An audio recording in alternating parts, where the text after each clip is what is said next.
Hello folks, I hope you're well. So yes,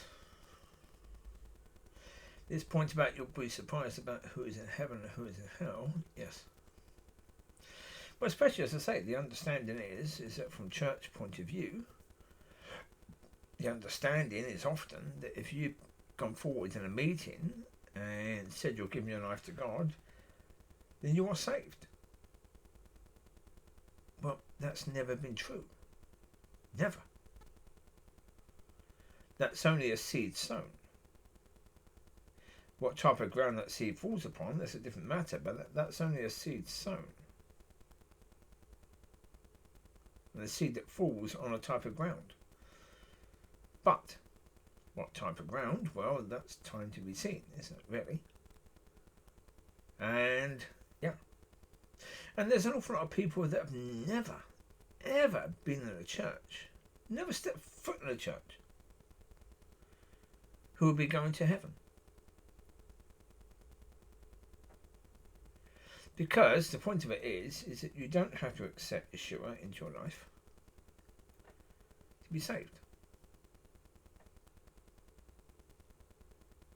No. If you accept Yeshua into your life, you're more likely to be saved, because if you are going in the way of his teaching,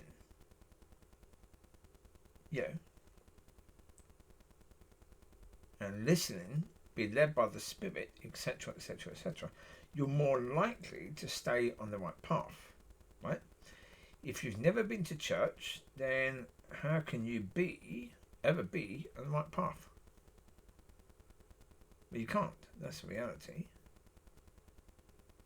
Well, you can, but it's not by choice.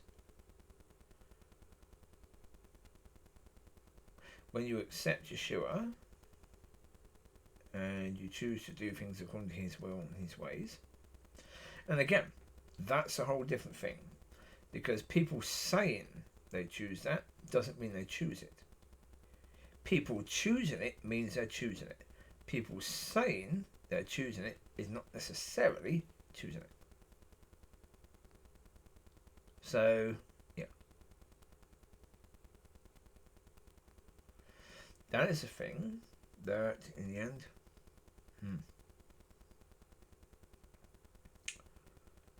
again, all these things is time will tell. Because, as I said before, people know what is expected of them. When they go to be baptized or whatever, they know what they're supposed to say. Does it mean that what they're saying is true? No, it doesn't. It could just mean that they know what they're supposed to say, which is, therefore, they're just saying it. It doesn't necessarily mean a thing, does it?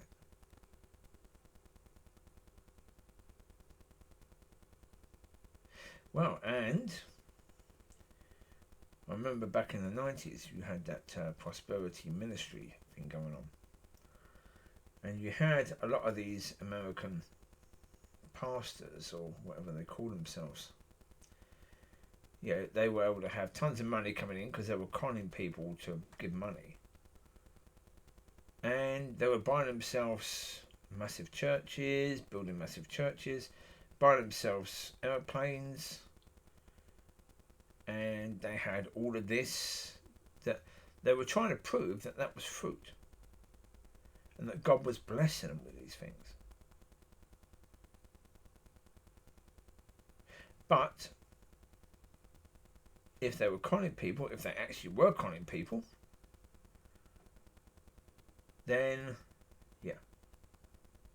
even though the image, but I'm only referencing them as that was the most obvious of what you see and what is real. It could be two different things completely, because it looks as if they're being blessed by God immensely, because they're having this big church built, all this property they've got now, they've got all this money coming in, they can buy aeroplanes, they can do this, buy lovely nice cars.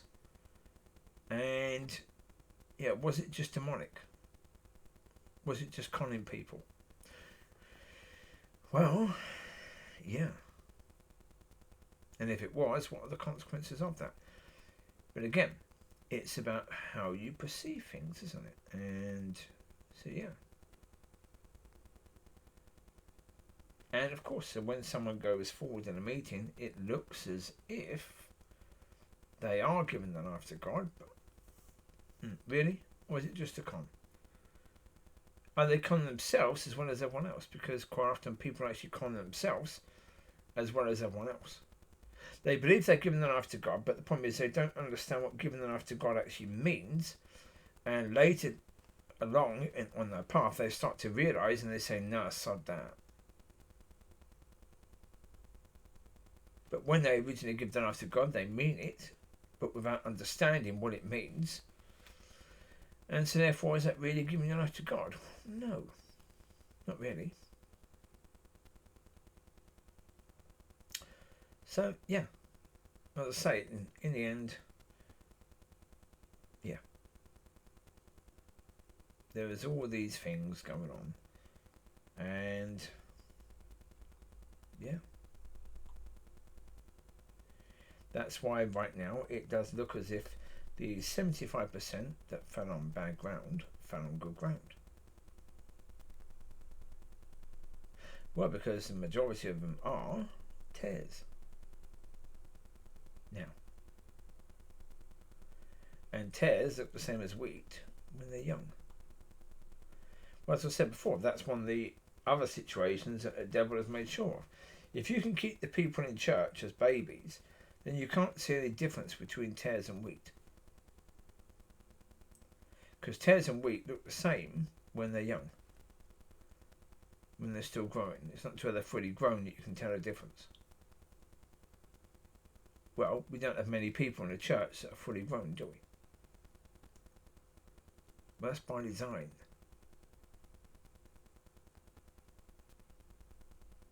And so, yeah. Well, as I say, that's why you can have someone who's been in church all of their life and even dies attending a service, and that person will still be going to hell.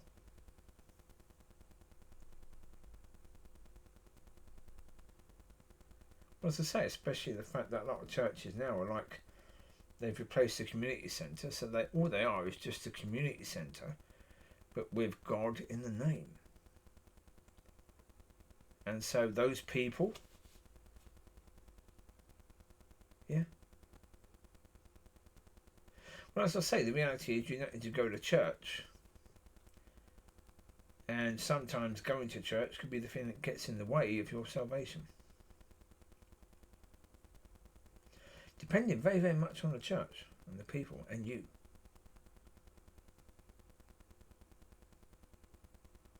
But I say, so many people, we live in a society where we get everything quick. And so many people just want to be liked. They just want to be liked. That's all they want. Because, again, we live in a world now where likes are so important. Yeah. On this video will either have dislikes or likes. But really, I don't care. Because I couldn't care less what people think of me. I really couldn't care less. But so many people, they really do, because it matters so much to them. I'm not talking about kids, I'm talking about grown-ass adults who are like in their 50s, 60s, 70s. They care very much about people liking them, about being seen as a good little Christian. Oh, they care so much about that. They shouldn't do. But yeah, as I say, that's the point. The church is full of people pleasers.